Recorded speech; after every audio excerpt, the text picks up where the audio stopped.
Hey GenderqueerChat, it's Tuesdays with Matt, and this week we're talking about gender in the prison system and in law enforcement.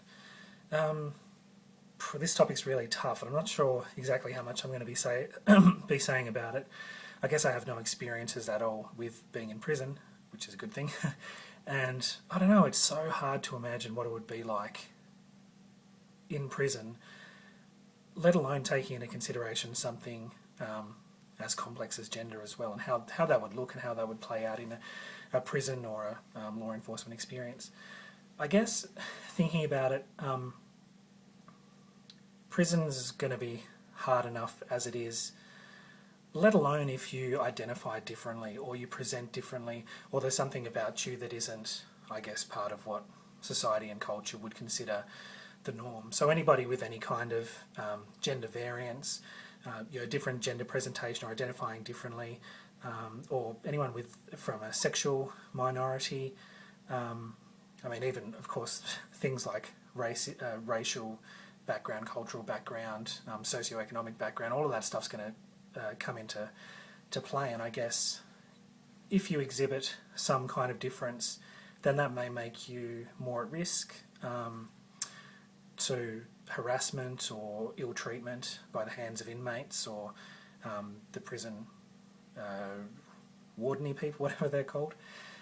It could also greatly risk your risk of self-harm or I guess other associated things like that people may experience in prison. I guess from a gender perspective, and that's really complex because it depends if we're talking about transgender people who are identifying differently, or if we're just talking about, I guess a way to look at it would be as well, anyone sort of in the LGBT community may find that they are more at risk or have a harder time. If you have like a gay man who's more effeminate, or a lesbian woman who maybe presents more masculine, how's that going to play out in the prison environment? Is that going to cause more problems, more issues for that person? I really don't know, but I'm assuming that it would cause some extra challenges. Also looking at that, would you have to maybe keep your identity under wraps or keep it on the down low while you're in prison? And is that something does that mean then that the prison isn't catering, prison system and the government isn't looking out for your basic human rights to be able to identify as who you are?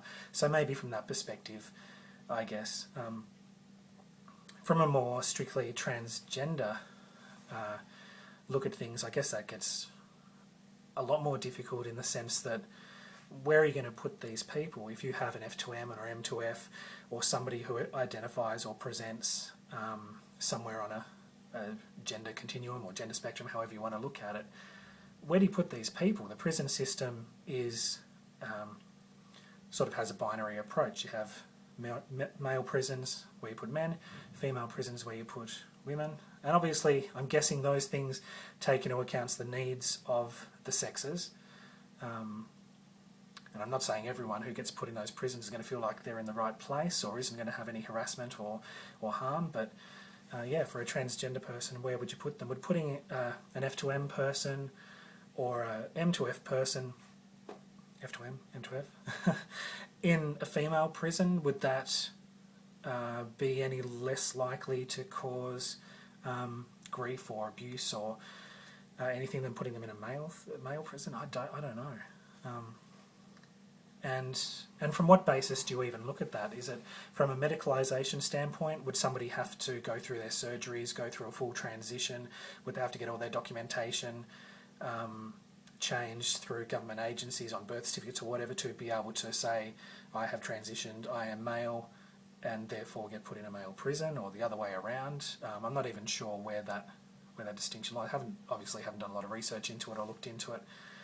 From an Australian perspective, I quickly had a look, and it seemed that all the states of Australia have different policies and different legislation and a different way of looking at it. And some take that medical approach, and some states will look at it from a social standpoint, so more of a self-identification thing. But I mean, that's yeah.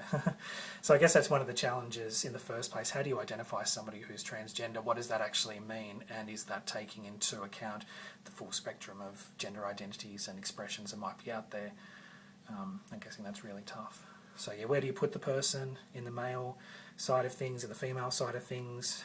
What's going to be more dangerous or put somebody more at risk?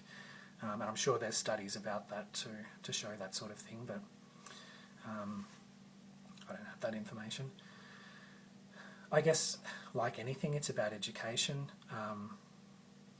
It would be about having strong policies and procedures in place for identifying transgender people where they fit into the prison system, and then finding out the best way to cater for their needs, their individual circumstances, and making sure that you educate the prison staff, I guess, to make sure that their human rights and their basic need to be able to identify as they want to, and then keeping their dignity as well as their safety is addressed. For instance, using correct pronouns, gender.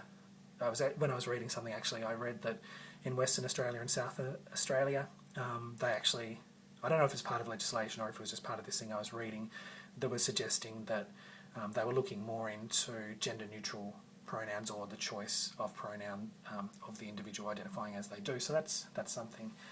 But yeah, obviously you'd have to look into that sort of stuff and educate people about the needs of transgender people.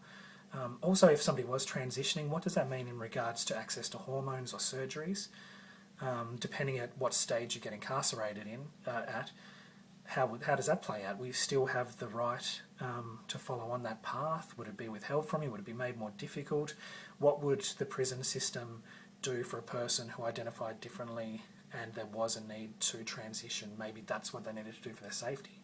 So that'd be something you'd have to really look at as well. What else? Yeah, so I guess identifying what that actually means, where do you put the people and what are their individual needs. And I guess that just comes down to a government policy thing. I'm guessing governments have probably had to deal with that in regards to racial differences and how to best look at the safety of people in prison from that sort of perspective. So maybe gender will be the next thing that they have to look at. As far as I can see now, especially from an Australian perspective, and I would assume that the US would be the same with many different states, all with their own governance, that it's a mismatch. Like they're looking at different things. In my state, Tasmania, actually, I read that there's actually no formal policies in place for what to do with a transgender person. So also in my state, you can't change your documents like your birth certificate to reflect another gender. So you can't, even if you went through the full process, you wouldn't be able to have documentation saying, with your real gender, the gender you identify as. So yeah, how that plays out, I don't know. I guess it's going to be a long time. And I mean, to be fair, gender and transgender and this sort of stuff is only just really being more openly talked about and discussed and viewed as a real issue in broader society, and prison is going to be a smaller, more intense version of that, so I guess it's going to take some time. But yeah, that's all I really have to say about that. I guess the moral of the story is keep out of prison.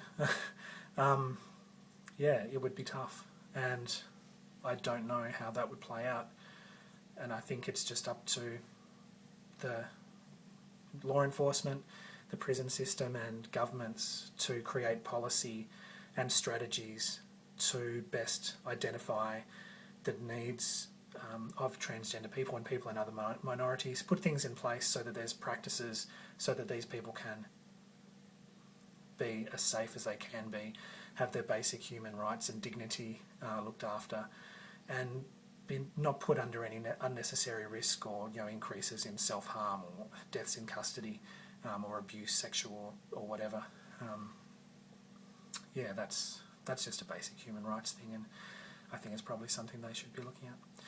But yeah, that's all I really have to say about that. So I hope that was informative or something. I'm going to certainly go and do some more research about it because it sparked a bit of an interest in myself. But yeah, that's it for me this week. I'll see you next week.